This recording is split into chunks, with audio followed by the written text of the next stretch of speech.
Dia ho amintsika manan-kariva ry havana ny fahasoavana sy ny fiadanan'i Jesosy Kristy tompontsika. Dia mionona indray isika ankehitriny amin'ity alakamisy maraina, maraimbaovao fanaontsika eto amin'ny fiangonana, dia fifaliana ho any miarahabantsika mianakavy atao tokantrano ato, miarahabantsika rehetra miaraka satria mahatratra finaritra sy manatanteraka maraimbaovao amin'izao alakamisy maraina izao. Mahafary izany ry havana fa toy ny any am-piangonana antsika miona amin'ny alalan'ny maraimbaovao dia mirary ny fiadanan'ny tompo sy ny faherezan'ny fanahy masina ho amintsika tsirairay avy. Dia raha hivavaka isika ary. Miveranao hatrany izay Andriamanitro, ny fahasoavanao tsy tapaka mitahiry anay eo amin'i Jesosy Kristy tompo. Ny fanahy masina izay tsy mitsahatra no mitarika anay, mampatsiaro anay ny fitiavan'Andriamanitra sy ny fanavotana, ka manamarina isan'andro fa fiainana isan'andro ny fitsanganan'i Kristy tamin'ny maty. Dia misaotra anao zahay rehefa nomenao ny alina, nomenao ty maraina vaovao ty, ary ny zavatra rehetra efa namboarinao mahasoa ny zanakao sy mahasoa anay rehetra dia ao anatin'izany andro izany. Mampianara anay tompo hay hanompo anao tsara, mampianara anay hay saotra anao amin'ny zavatra rehetra, fa na inona miseho amin'ny fiainanay, hitsapanay fa nataonao miara-miasa ary reny hahasoa izay tia an'Andriamanitra. Ifonanay aminao ny heloka rehetra tompo ary angatahanay famelan-keloka sy famindram-po izany rehetra izany. No mirason'i Kristy izay latsaka teo amin'ny hazo fijaliana, no irina indrindra hanadio anay sy hanavao anay, mba hahafa keloka anay sy hafa-pahotana anay. Ary ankehitriny tario amin'ny fanahy masina izay tompo, raha hamaky ny teninao, hiaino ny teninao, sady hiaino koa ny afatry ny tenin'Andriamanitra. Mitenena indray Jesosy fa ny fotoana dia omena mandrakariva, ary ny teninao ihany koa dia tsy banga ao anatin'izany. Dia aoko ary nofo rehetra samy handray ny hery ny tenin'Andriamanitra ho amin'ny fiavaozana, ka hanekena mandrakariva, fa ny herin'ny teninao dia manova ny fiainanay. Amin'ny anaran'i Jesosy Kristy tompo no angatahanay izany vavaka izany. Amen. Dia vakina amintsika ny tenin'Andriamanitra, Salamo 8:100, ny 420 hatramin'ny 720. Vakina amin'ny anaran'i Jesosy Kristy tompo. Jehovah no heriko sy fiderako, fa efa famonjena izy. Ao andahiny marina ny feo mioby no ny famonjena. Ny tanana ankavanan'i Jehovah mampiseho hery, ny tanana ankavanan'i Jehovah dia misandratra, ny tanana ankavanan'i Jehovah mampiseho hery. Tsy ho faty aho fa ho velona, ka hitory ny asan'i Jehovah. Amen. Dia masonao manamasina anay amin'ny fahamarinana, ny teninao no fahamarinana. Amen. Dia izao indray ny afatra izay mofinaina ho antsika mandritra ity andro anio ity. Mofinaina moa izany ny voalahatra ao amin'ny karatry ny sekoly alahady Fjkm dia niperikopa tamin'ny alahady sapany fy. Fa noraisika kosa ity andininy 4:20 hatramin'ny 7:20 ity mba ho mofinaina ankoatr'izay efa namakitsika azy, hanampy izay efa hananantsika ihany koa. Ka ny andininy 7:20 ihany noraisika ho fankaherezana ary ho fanorenam-pinoana ao anatintsika tsirairay avy. Ny andininy 7:20 amin'ny Salamo 8:100 manao hoe: tsy ho faty aho fa ho velona, ka hitory ny asan'i Jehovah. Mahafinaritra izany teny izany. Feno fahasahiana ny mpanao salamo miteny an'izany, manao hoe tsy ho faty aho fa ho velona, ka hitory ny asan'i Jehovah. Fanekam-pinoana lehibe izany eo anatrehan'ny fahafatesana, eo anatrehan'Andriamanitra ihany koa izay tompon'ny fiainana. Sa izy miteny an'izany, ary tsaroana mihitsy ny hoe tena azo miantoka na ny fisian'Andriamanitra miasa, na ny asan'Andriamanitra eo amin'ny fiainany, dia sa izy miteny manao hoe tsy ho faty aho. Andro Pasika koa izao dia azo fieritreretana hoe sa ihany izy satria Kristy nitsangana tamin'ny maty, manangana ny maty rehetra ihany koa ho an'izay mino azy. Amin'izao vanim-potoana ny be aretina izao, mahery vaika ny aretina, inona mba ho tenentsika kristianina izany izao? andeha koa mba hiteny manao hoe tsy ho faty aho fa ho velona ka hitory ny asan'i Jehova. Tsy tenitenenina fotsiny zany fa matoa teny an'izany ny mpanao salamo efa nahazo ny traikefa tamin'ny fahalalana ny asan'Andriamanitra teo amin'ny fiainana izy. Dia rehefa diniantsika inona avy ny traikefa hitan'ny mpanao salamo tamin'ny asan'Andriamanitra teo amin'ny fiainany ka nasahiny ny mpanao salamo ny teny manao hoe tsy ho faty aho fa ho velona ka hitory ny asan'i Jehova. Eo amin'ny 5:5 dia misy teny manao hoe tao akaterena no ny antsoko an'i Jehova dia namaly ahy Jehova ka nampahalala ka. Jehova no miandany amiko ka tsy hatahotra aho, inona no azon'ny olona atao amiko. Eo amin'ny 1:10 dia misy an'izao teny izao indray ataon'ny mpanao salamo manao hoe nitangorona tamiko reny, eny nitangorona tamiko fa ny anaran'i Jehova no andringanako azy tokoa. Eo amin'ny 4:11 hatramin'ny 9:10 vao vaky teo dia ny hoe Jehova no hery sy fiderako fa efa famonjena izy. Ao andahin'ny marina ny feo miobo no ny famonjena, ny tanan'i Jehova mampiseho hery, ny tanan'i Jehova dia misandratra, ny tanana ankavanan'i Jehova mampiseho hery. Dia ny faran'izay teny izay dia ny hoe tsy ho faty aho fa ho velona ka hitory ny asan'i Jehova. Azon'ny mpanao salamo antoka ny asan'Andriamanitra eo amin'ny fiainany ary dia sa izy ny teny manao hoe tsy ho faty aho fa ho velona ka hitory ny asan'i Jehova. Tsaroana ihany koa nisy tenin'ny Daniela sy ny namany nisy telo lahy ilay nalatsaka tao amin'ny lafaoro misy afo mirehitra. Dia milohan'izay dia samy teny an'izao izy telo lahy ireo manao hoe indro Andriamanitra izay tomponay dia mahavonjy anay amin'ny lafaoro misy afo mirehitra sady hamonjy anay amin'ny tananao ry mpanjako.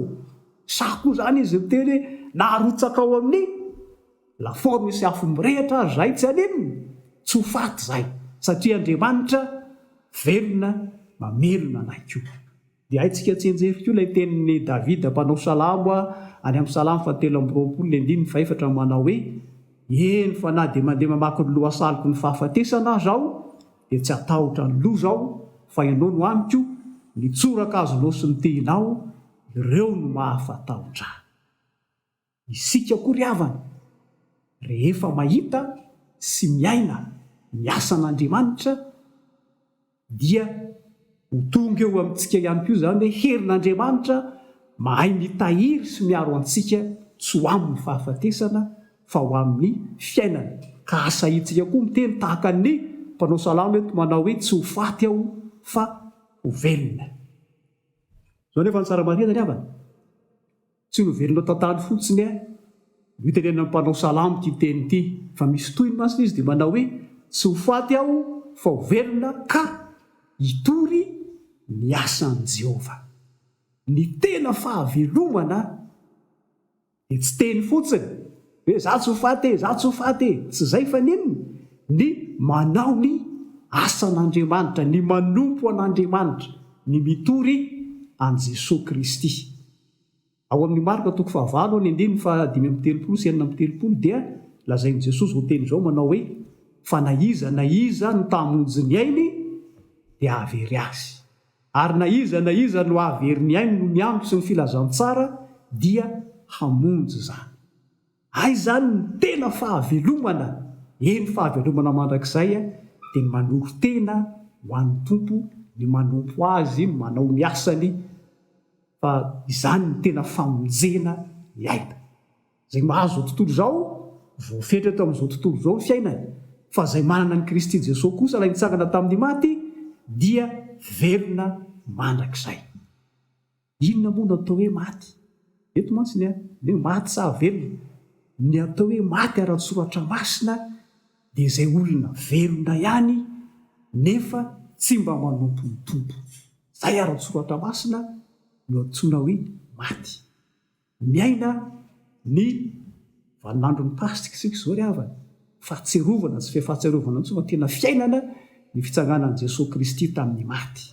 Andeha ary avaozina indray ny fanoratena amin'ny tompo ka mba hiombona amin'ny fahafatesan'i Jesosy tsika dia hiara-belona aminy ka na inona misy eto amin'ny fiainantsika kehitriny, eo ny aretina, eo ny fahasairanana, eo ny olana samihafa, sahy koa manao fanekempinoana nezinezina tahaka ny natao tony mpanao salamo tony, tsy ho faty ao fa ho velona ka hitory ny asan'i Jehova. Andriamanitra velona ny Andriamanitsika. Jesosy Kristy ilay nitsangana tamin'ny maty, pirofo fa afaka manangana ny maty ihany koa izy rehefa mino azy.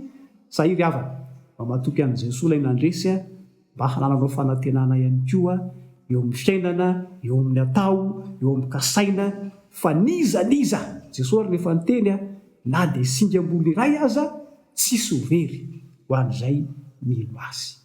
Dia eo amarin'ny Tompo ane fa rehefa vonona tokoa tsika maika an'i Jesosy dia tsy ho faty fa ho velona ary hitory sy hanambara ny asan'Andriamanitra mba ho famonjena izay maty koa mba ho velona ao amin'ny Kristy izy. Mareza ry havana, ny Tompo areo mba antsika, n'Andriamanitra ny voninahitra ho amintsika ny fiadanany. Vavaka isika. Ianao hatrany Andriamanitra ny dera sy ny laza ny voninahitra, ary misaotra hatrany koa fa tsy tapaka ianao mamatsy anay ny teninao, mampahereza anao ny fanahinay, ny lofinay koa aza eto amin'ity tany be fahoriana, be fahasairana ity, indrindra eo anivon'ny firenenay sy ny fianakaviana aza, ny fiangonana, fa misy izao ady sarotra hatrehan'ny firenena sy ny vahoaka malagasy izao. Tompo, mba omeo anay mpanomponao kristianina mino anao, ny fahefan'ny tenin'Andriamanitra, ny faharesen-dahatra fa velona anao Kristy, ka mampijoro sy mamelona ihany koa izay mino anao, mba atao fisahanay koa ny mijoro tahaka ny mpanao salamo manao hoe tsy ho faty aho fa ho velona ka hitory ny asan'i Jehova. Tompo, aoka ho tokonay mandrakizay ary, fa izay mino anao dia ho velona mandrakizay. Atolotray ny fiainanay eo aminao, atolotray ny momba anay rehetra, ny adinay koa, ninona manjoa anay Tompo. Raiso izany, aoka izay hitoetra eo ambany aloko ny fahasoavanao, ka na inona tsisy harombaka anay, ary ho isan'andro koa dia ho fanekempinoanay ny tenin'ny mpanao salamo manao hoe tsy ho faty aho fa ho velona ka hitory ny asan'i Jehova. Mivavaka izay ho an'ny sampana rehetra eo amin'ny fiangonana, mivavaka izay ho an'ny mpanomponao tsirairay avy, mivavaka izay ho an'ny fiangonana manontolo, ary mivavaka izay Tompo ho an'ireo izay tapaka ny asany noho izao toe-javatra eto amin'ny firenena izao. Mivavaka izay ho an'izay matsiaro mangiry firy mihitsiny, ny fianarana tsy mitohy, ny fahasalamana tsy mety, ny fiainam-pianakaviana sarotra. Tompo, tratra n'izany toe-javatra izany izay, faharovo ny ainay, tehirizy ho an-tananao, ny mpianakavy dia ny zanakao rehetra, ataovy mahatsapa fiarovana mahery eo aminao Jesosy Kristy Tompo. Dia ankinonay feno ho an-tananao ny fiainan'ny firenena, ny fiainan'ny vahoaka malagasy, ny fandaminana rehetra momba izao raha saroko izao, aoka ianao ny asa ary izahay atoky ianao Jesosy. Noho ny aminao no azonay manao izany vavaka izany, ny tontolo andronay anio, na dia ny anio ihany aza, isehoan'ny fahazavana sy ny herinao, mitondra sy miaro ary mampandresy. Amin'ny anaran'i Jesosy Kristy Tompo no anaovanay ny vavakay. Amen. Dia ho tanteraka amintsika rehetra ary izao tsodrano sy fitahiana izay tononona amin'ny anaran'i Jesosy Kristy Tompontsika izao. Ino tsy matorona rehendrena ny mpiaro anao? Ny Tompo no mpiaro anao. Ny Tompo ny fialofanao amin'ny ankavananao, ny masoandro tsy mamelanao noho ny andro na ny volana noho ny alina. Ny Tompo hiaro anao amin'ny ratsy rehetra, eny hiaro ny fanahinao izy. Ny Tompo hiaro anao na mivoaka na miditra, hatramin'izao ka ho mandrakizay. Amen. Mbo n'Andriamanitra irery ihany ny voninahitra, amin'ny anaran'ny Ray sy ny Zanaka ary ny Fanahy Masina. Amen. Dia misaotra ny tomponay tsika, ny amin'izay nafahana ny eona teo anatrehan'ny tenin'Andriamanitra androany, dia mahereza hatrany niatrika ny tontolo andro ity tsika rehetra, dia mahereza ihany koa fiainam-pianakaviana ao an-tokantranao somary miboka kely, nefa ny fahasoavan'ny Tompo dia mitondra antsika mandrakariva, mankahira antsika mandrakariva ihany koa. Dia misaotra ny teknisianina telo mirahalahy izay tsy tapaka tsy sasatra miara-miasa amin'ny fandamihana ny zavatra rehetra amin'izao, fampitana ny afatry ny tenin'Andriamanitra ny mitsikisa tokantrano a miraso azy ireo a ho tain'Andriamanitra ny nareo mankasitraka ary zaraha.